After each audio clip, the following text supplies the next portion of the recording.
All of the events that I am about to set forth in this listing are accurate and may be verified by the winning bidder with copies of hospital records and sworn affidavits that I am including as part of the sale of the cabinet.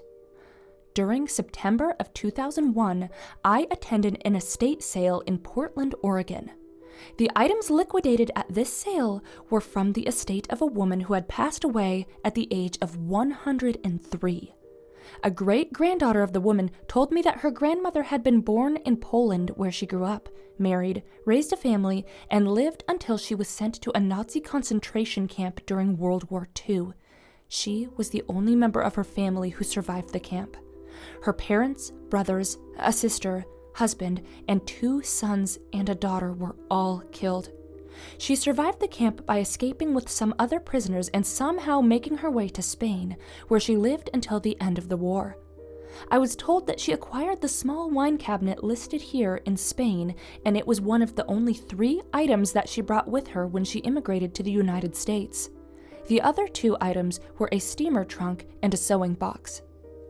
I purchased the wine cabinet along with the sewing box and some other furniture at the estate sale.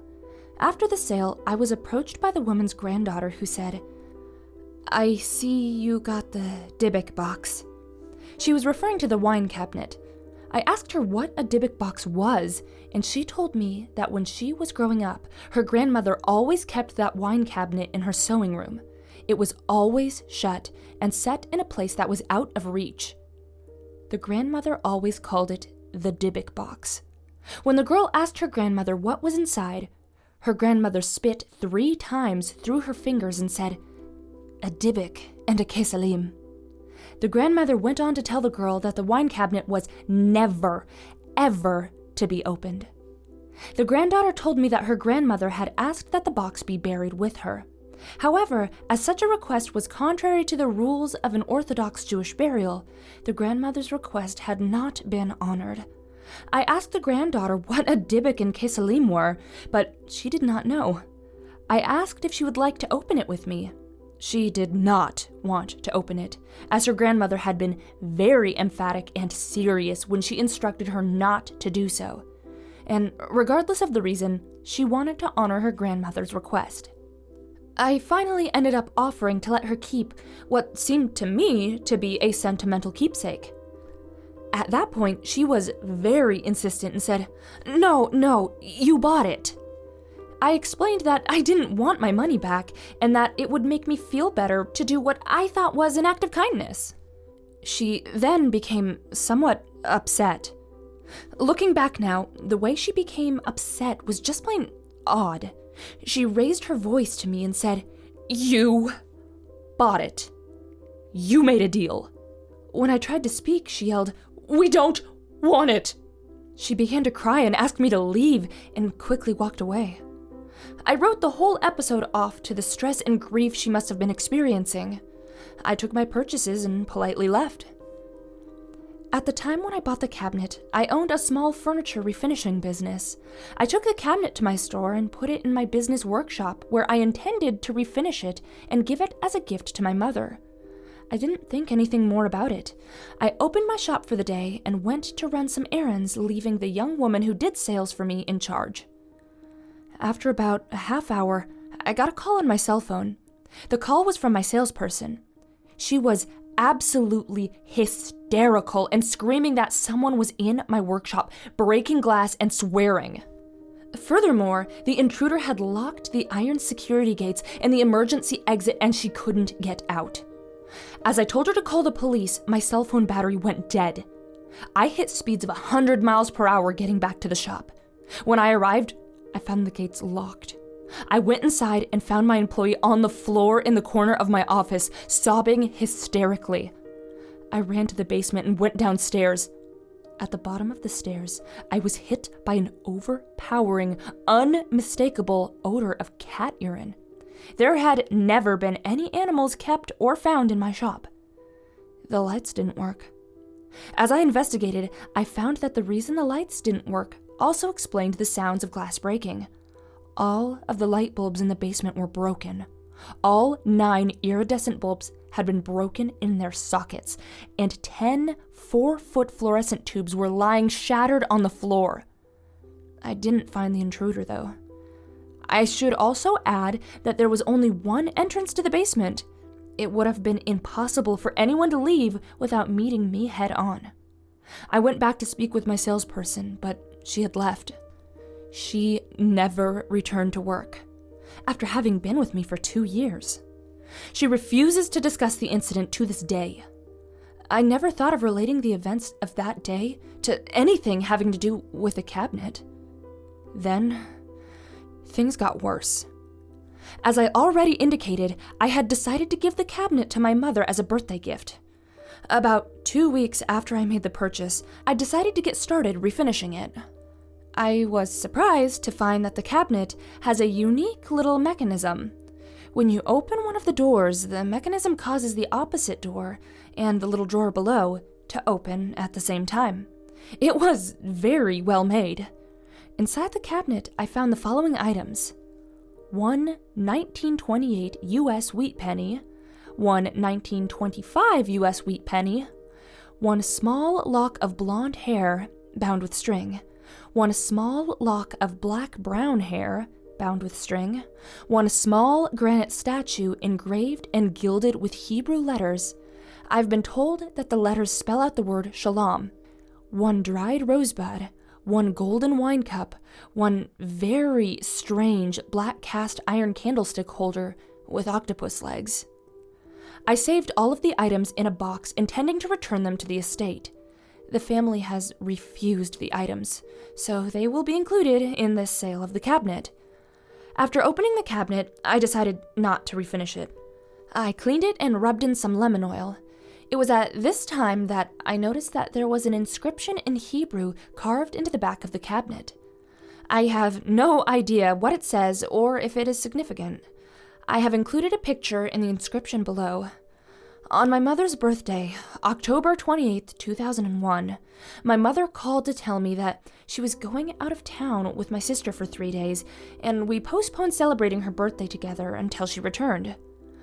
On October 31st, 2001, my mother came to my shop. We were going to have lunch together, but before we were going to leave, I gave her the wine cabinet. She seemed to like it. While she examined it, I went to make a phone call.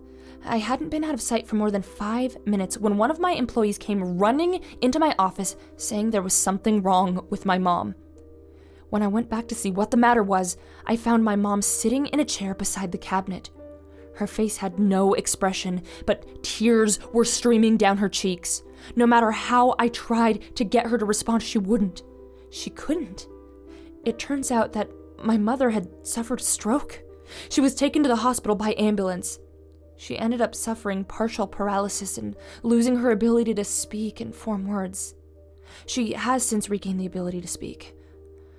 She could understand things being said to her and could respond only by pointing to letters of the alphabet to spell out words she wanted to say. When I asked her the following day how she was doing, she teared up and spelled out the words, "No gift." I assured her that I had given her a gift before her birthday, thinking that she didn't remember. But she became even more upset and spelled the words, "hate gift." I laughed and told her not to worry. I told her I was sorry she didn't like the cabinet and that I would get her anything she wanted if she would promise to get well soon. Still, I didn't associate anything that had happened with the cabinet itself or anything paranormal. Frankly, I don't think I ever used the term paranormal until this last month. I'll try to make this short now. I gave the cabinet to my sister. She kept it for a week, then gave it back. She complained that she couldn't get the doors to stay closed and that they kept coming open. There are no springs in the door mechanism, and I have never found that the doors come open. I gave it to my brother and his wife, who kept it for 3 days, and then gave it back. My brother said it smelled like jasmine flowers, while his wife insisted that it put out the odor of cat urine. I gave it to my girlfriend, who asked me to sell it for her only 2 days after that. I sold it the same day to a nice middle-aged couple. 3 days later, when I came to open the shop for the day, I found the cabinet sitting at the front doors with a note that read, This has a bad darkness. I have no idea what that meant. Anyway, I ended up taking it home. Then, things got even worse. Since the day I brought it home, I began having strange, recurring nightmares. Every time I have the horrible dream, it goes something like this. I find myself walking with a friend, usually someone I know well and trust at some point in the dream. I find myself looking into the eyes of the person that I am with. It is then that I realize that there's something different, something evil looking back at me. At that point in my dream, the person I'm with changes into what can only be described as the most gruesome, demonic-looking hag that I have ever seen. This hag proceeds then to beat the living tar out of me. I have awoken numerous times to find bruises and marks on myself where I have been hit by the old woman during the previous night. Still, I never related the nightmares to the cabinet, nor do I think that I ever would have. About a month ago, however, my sister and my brother and his wife came over to the house and spent the night. The following morning during breakfast, my sister complained that she had a horrible nightmare. She said that she recalled having had it a couple times before and went on to describe my nightmare exactly to the last detail. My brother and his wife froze as they listened, and then chimed in that they had both had the exact same dreams during the night as well. The hair was standing on the back of my neck and still is. As we talked, it became clear that the common denominator was that each of us had had the nightmare during the times that the cabinet was in our respective homes. I called my girlfriend and asked if she could recall having nightmares recently. She described the same nightmare, same hag, same everything. When I asked her if she remembered the date when she had the nightmare, she said she did not. Then I asked it if it happened to be the night before she gave me the cabinet back to sell for her. She said, "Yeah, hey, how did you know that?" Now then, since my family discussion, it seems like all hell is breaking loose. For a week afterward, I started seeing what I can only describe as shadow things in my peripheral vision. In fact, numerous visitors to my house have claimed that they have seen these shadow things. I put the cabinet in an outside storage unit and was awakened when the smoke alarm in the unit went off in the middle of the night. When I went to see what was burning, I opened the door and didn't see any smoke. However, I did get hit with the smell of cat urine. When I went back inside, the smell was there in my house. I do not own a cat, and I never have. I went back outside, grabbed the cabinet, brought it back inside, and tried to research it on the internet. While I was surfing the net, I fell asleep once again and had the same freaking nightmare. I woke up at around 4:30 a.m. when it felt and smelled like someone was breathing on my neck, to find that my house now smelled like jasmine flowers, and just in time to see a huge shadow thing loping down the hall away from me.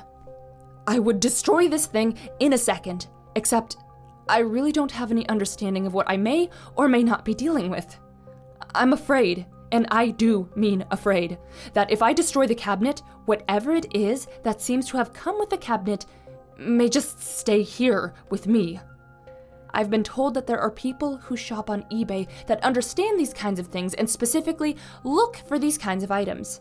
If you are one of these people, please, please, please buy this cabinet and do whatever you like with this thing. Help me. You can see that I have no reserve price or minimum bid.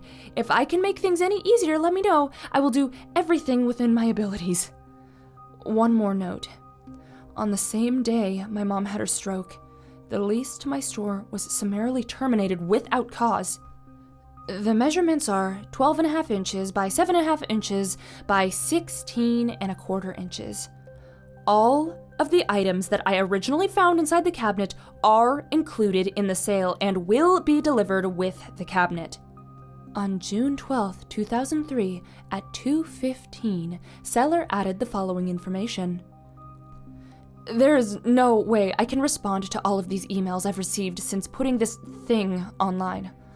I'll try now to update and answer the most common questions I've been receiving.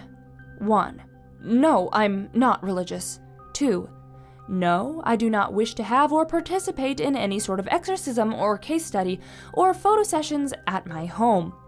3. No, I will not sell any of the individual pieces which were originally found separate from the other pieces in the cabinet. 4. No, I do not speak Hebrew, nor do I know what the word kesalim means. I don't even know if that's actually a Hebrew word. 5. At the end of the auction, I have decided to take an opportunity to speak with the winning bidder for 2 reasons. A.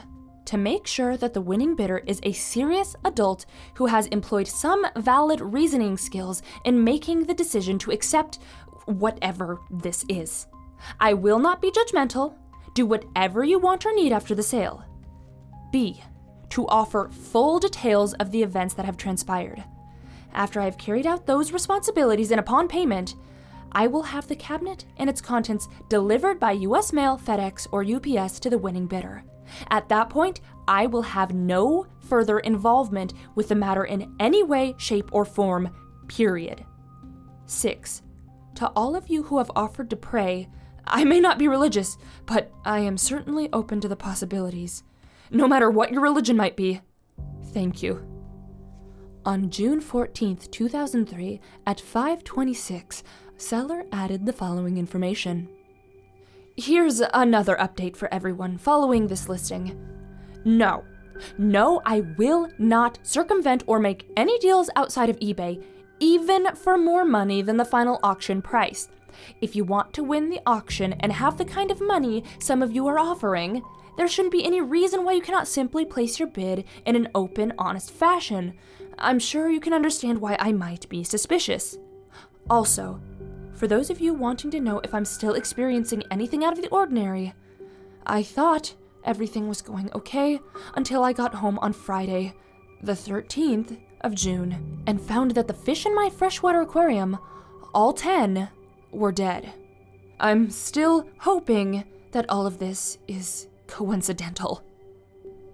In the time that has since passed since this incident, many media sources have covered this strange phenomenon.